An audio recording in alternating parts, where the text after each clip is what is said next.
প্রথম পর্বে আমরা দেখেছিলাম ছোট্ট মিনির সঙ্গে কাবুলিওয়ালার সেই অদ্ভুত অথচ মায়াময় বন্ধুত্ব, তাদের হাসি, তাদের কথোপকথন আর এক বাবার নিঃশব্দ উদ্বেগ। সব মিলিয়ে গল্পটি যেন আমাদের হৃদয়ের একটি আলাদা জায়গা করে নিয়েছিল। আজ সেই গল্পেরই পরবর্তী অধ্যায়। বন্ধুত্বের সেই সরল মুহূর্তগুলোর পরে কি ঘটেছিল? সময় কি তাদের সম্পর্ককে একই রকম রেখেছিল, নাকি সব কিছু বদলে যেতে শুরু করেছিল? আপনি শুনছেন কাহিনীর সুর। আমি পড়ছি রবীন্দ্রনাথ ঠাকুরের কাবুলিওয়ালা, দ্বিতীয় পর্ব। প্রতি বছর মাঘ মাসের মাঝামাঝি সময়ে রহমত দেশে ফিরে যায়। যাওয়ার আগে এই সময়টা সে খুব ব্যস্ত থাকে সব পাওনা টাকা আদায় করার জন্য। তাকে বাড়ি বাড়ি ঘুরতে হয়। তবু তার মধ্যেও একবার মিনিকে দেখে যায়। দেখলে সত্যি মনে হয় যেন দুজনের মধ্যে কোনো গোপন ষড়যন্ত্র চলছে। যেদিন সকালে আসতে পারে না, সেদিন দেখি সন্ধ্যার সময় এসে হাজির হয়েছে। অন্ধকার ঘরের কোণে সেই ঢিলে ঢালা জামা পায়জামা পরা, ঝুলি কাঁধে লম্বা মানুষটাকে দেখলে সত্যি হঠাৎ মনের ভেতরে একটা আশঙ্কা জেগে ওঠে। কিন্তু যখনই দেখি মিনি কাবুলিওয়ালা, ও কাবুলিওয়ালা বলে হেসে হেসে দৌড়ে আসে, আর দুই অসমবয়সীর বন্ধুর মধ্যে সেই পুরনো সরল ঠাট্টা আবার শুরু হয়, তখন মনটা একেবারে আনন্দে ভরে যায়। একদিন সকালে আমি আমার ছোট্ট ঘরে বসে প্রুফশিট ঠিক করছি। দেশে ফেরার আগে এই কদিন শীতটা বেশ কনকনে হয়ে উঠেছে। চারিদিকে যেন হু হু করে ঠান্ডা হাওয়া। জানালা দিয়ে সকালের রোদ এসে টেবিলের নিচে আমার পায়ের উপর পড়ছে। সেইটুকু উষ্ণতা বেশ ভালো লাগছে। বেলা বোধহয় 8টা হবে। গলায় গলবন্ধ জড়ানো ভোরবেলা পথচারীরা সকালের হাঁটা সেরে প্রায় সবাই ঘরে ফিরে এসেছে। এমন সময় রাস্তায় একটা ভারী গোলমাল শোনা গেল। তাকিয়ে দেখি আমাদের রহমতকে দুইজন পাহারাওয়ালা বেঁধে নিয়ে যাচ্ছে, আর তার পেছনে কৌতূহলী ছেলেদের একটা দল হাঁটছে। রহমতের কাপড়ে রক্তের দাগ, আর এক পাহারাওয়ালার হাতে রক্তমাখা ছুরি। আমি দরজার বাইরে গিয়ে পাহারাওয়ালাকে থামালাম এবং জিজ্ঞাসা করলাম, ব্যাপারটা কি? কিছুটা তার কাছ থেকে আর কিছুটা রহমতের কাছ থেকে শুনে জানতে পারলাম, আমাদের এক প্রতিবেশী রামপুরি চাদরের জন্য রহমতের কাছে একটু ধার নিয়েছিল। পরে সে মিথ্যা কথা বলে সেই দেনা অস্বীকার করে। সেই নিয়ে কথা কাটাকাটি হতে হতে রহমত তাকে এক ছুরি মেরে বসেছে। রহমত সেই মিথ্যাবাদী লোকটার দিকে নানা রকম অশ্রাব্য গালাগাল দিচ্ছিল। এমন সময় কাবুলিওয়ালা, ও কাবুলিওয়ালা বলে ডাকতে ডাকতে মিনি ঘর থেকে বেরিয়ে এলো। রহমতের মুখ এক মুহূর্তে আগের মতোই হাসিতে উজ্জ্বল হয়ে উঠল। আজ তার কাঁধে ঝুলি ছিল না, তাই ঝুলিকে নিয়ে তাদের চেনা ঠাট্টাটা আর হলো না। মিনি সরাসরি তাকে জিজ্ঞাসা করল, তুমি শ্বশুর বাড়ি যাবে? রহমত হেসে বলল, সেখানেই যাচ্ছি। দেখল কথাটা মিনির কাছে খুব মজার হলো না। তখন হাত দেখিয়ে বলল, শ্বশুরকে মারতাম বটে, কিন্তু কি করব, হাত তো বাঁধা।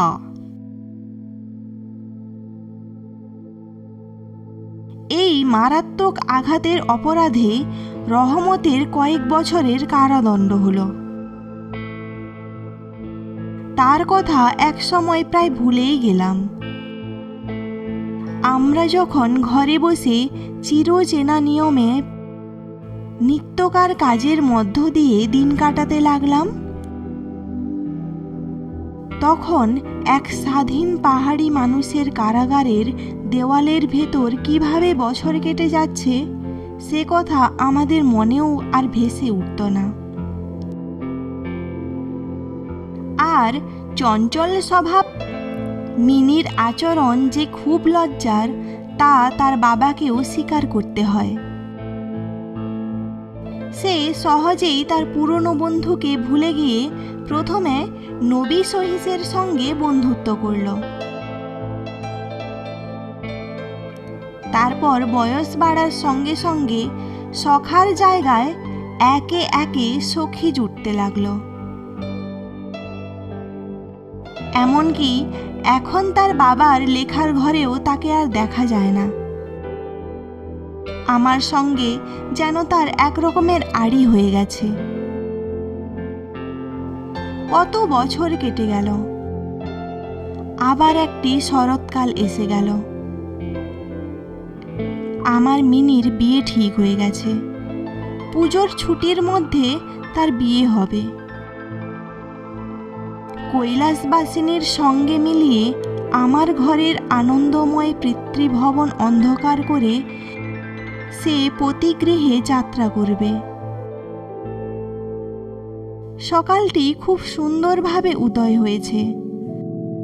বর্ষার পরে এই শরতের নতুন রোদ যেন সোহাগার মতো গলানো। নির্মল সোনার রঙে সবকিছুকে আলোকিত করেছে।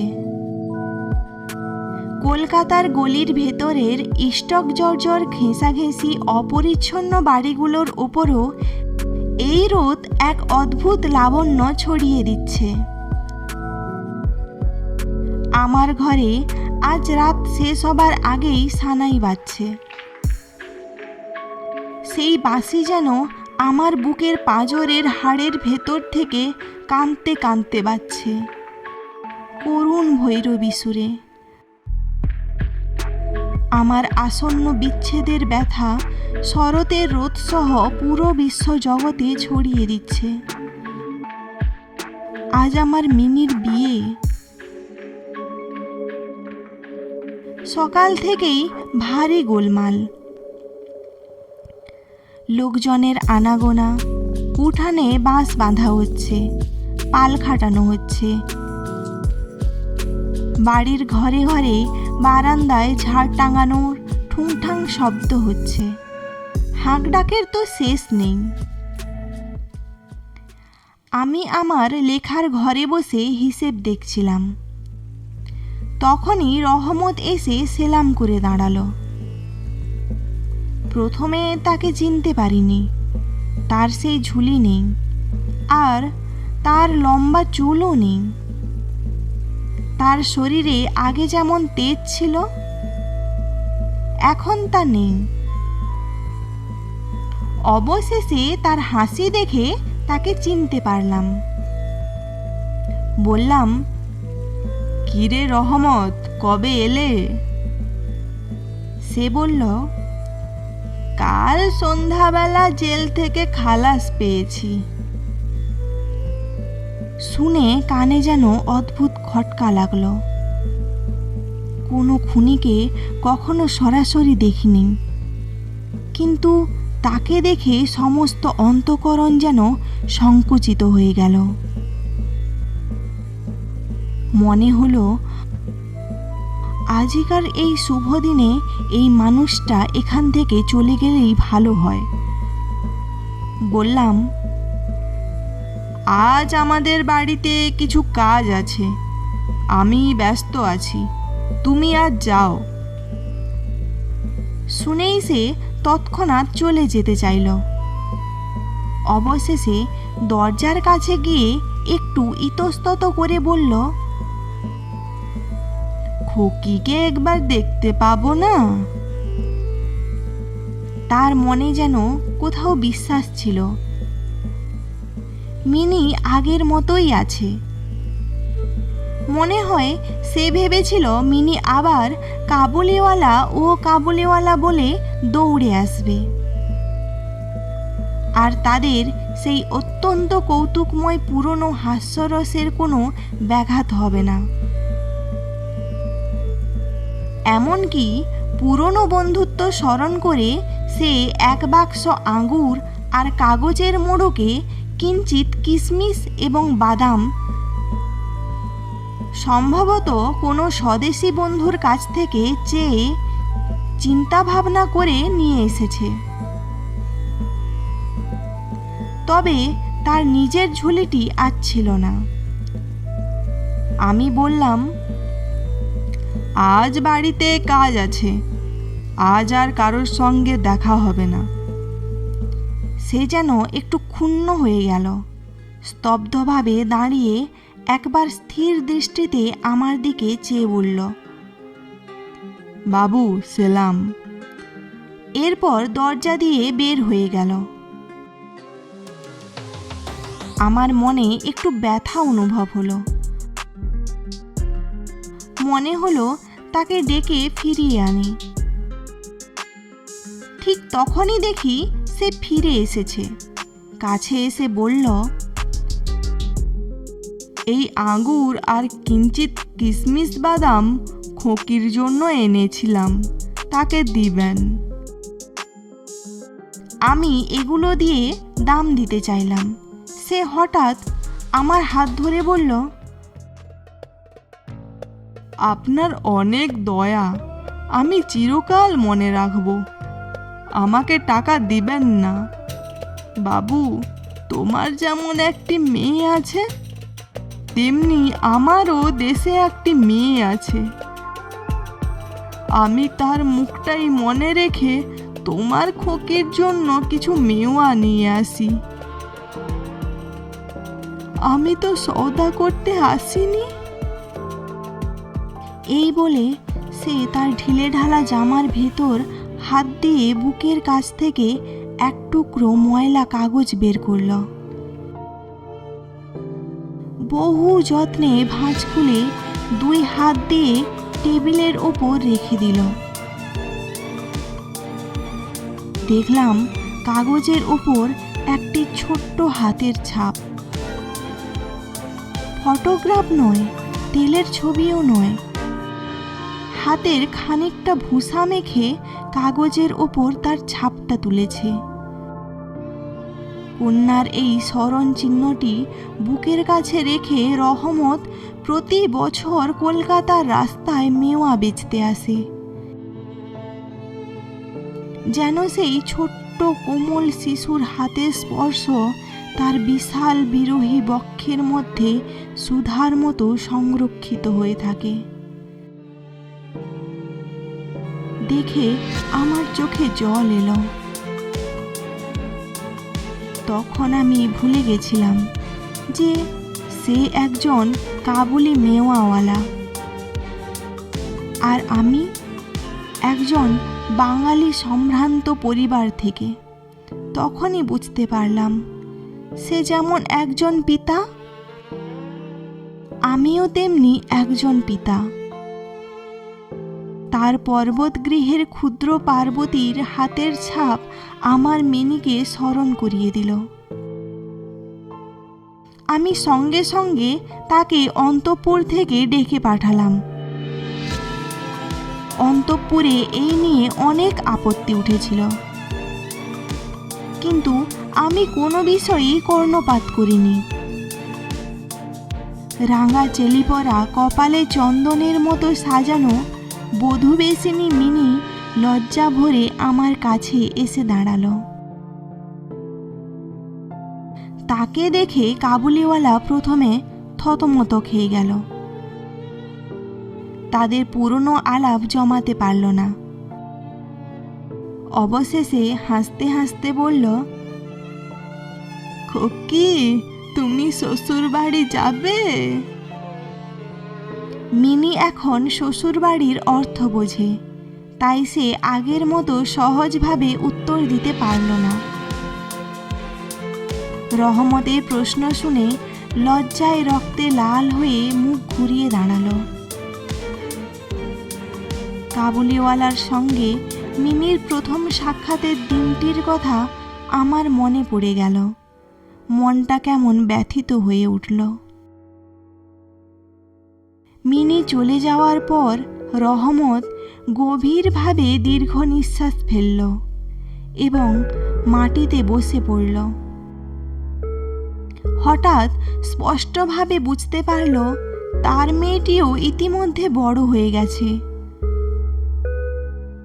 আর তার সঙ্গে আবার নতুন করে আলাপ করতে হবে। আগের মতো সে আর একইভাবে পাবে না। এই 8 বছরে তার জীবনে কি হয়েছে কে জানে।